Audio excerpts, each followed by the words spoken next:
আসসালামু আলাইকুম রহমতুল্লাহি বারাকাতু। প্রিয় দিনী ভাই ও বোনেরা, আপনারা সবাই কেমন আছেন? জাতীয় মসজিদে মানুষ পানি পড়ার জন্য আসে, যে আক্ষেপ করলেন জাতীয় খতিব ইমাম সাহেব। আসলে কি হয়েছিল, চলেন আমাদের সবার প্রিয় শায়েখ আহমদুল্লাহ হুজুরের কাছ থেকে আমরা জেনে আসি। জাতীয় মসজিদের খতিব আক্ষেপ করে বলেছেন, জাতীয় মসজিদে কেউ জাতীয় ইস্যুতে গাইডলাইনের জন্য আসে না, এখানে আসে শুধু পানি পড়ার জন্য। জাতীয় মসজিদে জাতীয় কোনো ইস্যু নিয়ে কোরআন সুন্নাহর আলোকে, শরীয়তের আলোকে এই বিষয়ে আমাদেরকে গাইড দেন, এই কথা বলার জন্য এখানে কেউ আসে না। আসে শুধু পানি পড়ার জন্য, আসে হুজুর দোয়া রাখেন, দোয়া করেন, এই কথার জন্য। আপনি তার আক্ষেপের সঙ্গে একমত কিনা? একটি মুসলিম সংখ্যাগরিষ্ঠ রাষ্ট্রে জাতীয় মসজিদের ভূমিকা কি হওয়া উচিত বলে আপনি মনে করেন? খুবই গুরুত্বপূর্ণ প্রশ্ন এবং সময়তে খতিবের সাথে শতভাগ সহমত পোষণ করছি এবং তাকে ধন্যবাদ জানাই এরকম চমৎকার একটি কথা বলবার জন্য। জাতীয় মসজিদের খতিবকে জাতীয় ইস্যুগুলোতে ডাকা উচিত, তার মতামত নেওয়া উচিত।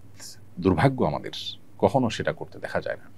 এদেশের যদু মধু এবং এমন অনেক মানুষকে জাতীয় বিষয়ে ডাকতে দেখা যায় যাদের সাথে এদেশের মানুষের কোনো সম্পর্ক নেই। জাতীয় মসজিদের খতিবের সাথে এদেশের লক্ষ লক্ষ কোটি মানুষের সম্পর্ক, সুনিবিড় সম্পর্ক, অগাধ শ্রদ্ধা, ভক্তি, ভালোবাসা। সেই মানুষটার বা সেই চেয়ারে থাকা মানুষটার মন্তব্য বা তাঁর মূল্যায়ন বা তার অভিমত কখনো জাতীয় ইস্যুগুলোতে জানতে চাওয়া হয় না। এটা জাতীয় হিসেবে আমাদের জন্য দুর্ভাগ্যজনক। কেন আমরা পিছিয়ে আছি? কেন আমাদের আজকে এই দুরবস্থা? 50 বছর পরও আমরা কেন একই গলিতে চক্কর খাচ্ছি? আমাদের সমাজে সাধারণ মানুষের সাথে সম্পর্ক নাই, বিদেশি এজেন্ডার ধারক এইরকম মানুষদেরকে দেখা যায় নীতি নির্ধারণী জায়গায় তাদের ভূমিকা রাখতে। তাদেরকে বারবার তাদের কাছে মাইক ধরা হয়, তাদের দিকে ক্যামেরা ধারণ করা হয়। ইমাম সাহেবদেরকে, ওলামা ইকরামদেরকে বরাবরের মতো ইগনোর করা হয়। জাতীয় মসজিদের ইমাম সাহেবকে শুধু পানি পড়ার জন্য ব্যবহার করা এবং দোয়ার জন্য ব্যবহার করা, তাকে জাতীয় ইস্যুতে এঙ্গেজ না করা, শুধু তিনি নন, অন্যান্য ওলামা ইকরামকেও দেশের মূল ধারার সাথে এঙ্গেজ না করা, তাদেরকে অন না করা এবং তাদেরকে আপন না করা, রাষ্ট্র তাদেরকে ব্যবহার না করার ফলে রাষ্ট্র পিছিয়ে আছে। 4 লক্ষ মসজিদের ইমাম খতিবরা যদি রাষ্ট্রকে অন করেন, সেই সুযোগ তারা পান, রাষ্ট্র যদি তাদেরকে সেই সুযোগ দেয়, তাহলে রাষ্ট্রের চেহারা পরিবর্তন হতে খুব বেশি সময় লাগবে না। বিধায় জাতীয় মসজিদের এই খতিব সাহেবের এই আক্ষেপের সাথে আমি পরিপূর্ণই একমত এবং এই অবস্থার অবসান হওয়া উচিত। নতুন বাংলাদেশে সংস্কারে অন্তত এই বিষয়টি বিশেষভাবে গুরুত্ব দেওয়া উচিত বলে মনে করি। বাংলাদেশের জাতিসংঘের পরবর্তী আবাসিক সমন্বয়ক হিসাবে নিয়োগ পাওয়া কূটনীতিক একজন সমকামী, বিষয়টি জাতিসংঘ সদর দপ্তর থেকে বাংলাদেশকে জানিয়ে এগ্রিমেন্ট চাওয়া হয়েছে। নতুন দূত তার সমকামী পার্টনারকে নিয়েই বাংলাদেশে আসতে চান বলে জানিয়েছেন কূটনীতিক সূত্র। এক্ষেত্রে বাংলাদেশের কী করণীয় উচিত বলে আপনি মনে করেন?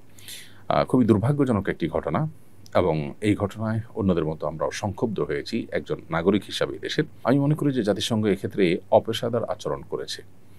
যে দেশে ধর্মীয় মূল্যবোধকে, যে দেশের প্রায় সব মানুষ সর্বোচ্চ গুরুত্ব দিয়ে দেখে থাকে, সেই দেশে এ ধরনের একজন মানুষকে দায়িত্বশীল হিসাবে পাঠানো এবং তার সাথে তার সেই জঘন্য কর্ম, বিশেষ করে দেশের প্রচলিত আইনে যেটি অপরাধ, সেরকম একটি কর্মকাণ্ড করছেন একজন, সেটার আবার অনুমোদন চেয়ে আপনার চিঠি চাওয়া বা অনুমোদন প্রার্থনা করা, এটা অপেশাদার আচরণ বলে আমি মনে করি। এদেশের মানুষের মূল্যবোধের প্রতি, এদেশের প্রচলিত আইনের প্রতি শ্রদ্ধা রাখা তাদের কর্তব্য ছিল। কেন ওলামা ইকরাম এবং এক শ্রেণীর দেশের কৃতি সন্তানেরা জাতিসংঘের এই মানবাধিকার অফিস করার বিরোধিতা করেছেন, এখন সেটা আমরা হাড়ে হাড়ে টের পাচ্ছি এবং অনুভব করছি। অফিস করার আগেই যদি অবস্থা হয়, তাহলে তাদের এজেন্ডা কি হবে এবং তারা দেশের মূল্যবোধকে কতটা হুমকির মধ্যে ফেলতে পারে, সেটা নিয়ে যথেষ্ট দুশ্চিন্তা করবার সুযোগ আছে। অতএব বাংলাদেশের উচিত, প্রচলিত আইনে যেহেতু সমকামিতা অপরাধ, অতএব সুস্পষ্টভাবে প্রকাশ্যে ঘোষণা দিয়ে এরকম কর্মকাণ্ডে লিপ্ত থাকা ব্যক্তি কোনোভাবেই এদেশে তথাকথিত মানবাধিকার এর প্রতিষ্ঠার কাজ করতে পারেন না। তাকে পরিষ্কারভাবে ডিনাই করা উচিত এবং এক্ষেত্রে এদেশের ধর্মীয় এবং সামাজিক মূল্যবোধের প্রতি শ্রদ্ধা দেখানোটা তাদের কর্তব্য ছিল। কিভাবে তারা সেটাকে বৃদ্ধাঙ্গুলি দেখিয়েছে বা কিভাবে সেটার বিরুদ্ধে তারা বাংলাদেশের কাছে প্রস্তাব পাঠিয়েছে, সেটা আসলে বোধের অগম্য। বিধায় এই বিষয়টা নিয়ে ওলামা ইকরাম এবং সর্বস্তরের মানুষের সোচ্চার হওয়া দরকার এবং সরকারের যথাযথ সিদ্ধান্ত গ্রহণ করা উচিত বলে আমরা মনে করি। আমি একজন শিক্ষক, আমার নির্ধারিত বিষয়ের পরীক্ষায় কম নম্বর পেয়ে একজন শিক্ষার্থী আত্মহত্যা করেছেন। যদিও এতে আমার কোনো অন্যায় ছিল না, তবু আমি অনুশোচনায় ভুগছি। কম নম্বর পেলে আত্মহত্যা করার প্রবণতা রোধে করণীয় কি? এই জন্য অতিমূল্যায়ন করে বেশি নম্বরও তো দিতে পারি না, পরামর্শ দিয়ে বাজিত করবেন। সম্মানিত শিক্ষক, আপনার এই অনুশোচনাটা, এটা আপনার দায়িত্ববোধের জায়গা থেকে, এটা আপনার মানবিক যে দিক আছে আপনার মধ্যে, সেই জায়গা থেকে হয়তো আপনি অনুশোচনায় ভুগছেন। আপনি নিজেও হয়তো বুঝতে পেরেছেন যে এখানে আসলে আপনার কোনো দায় নেই, আল্লাহর কাছে আপনি দায়ী হবেন না ইনশাআল্লাহ।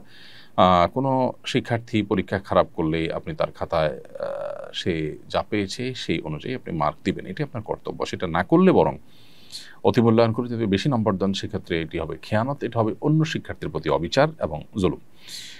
এজন্য অতিমূল্যায়ন করা যাবে না। আপনি আপনার দায়িত্ব সঠিকভাবে পালন করবেন। কোনো শিক্ষার্থী যদি বিপদগামিতার পথে পা বাড়ায়, তার দায় তার নিজের একান্ত।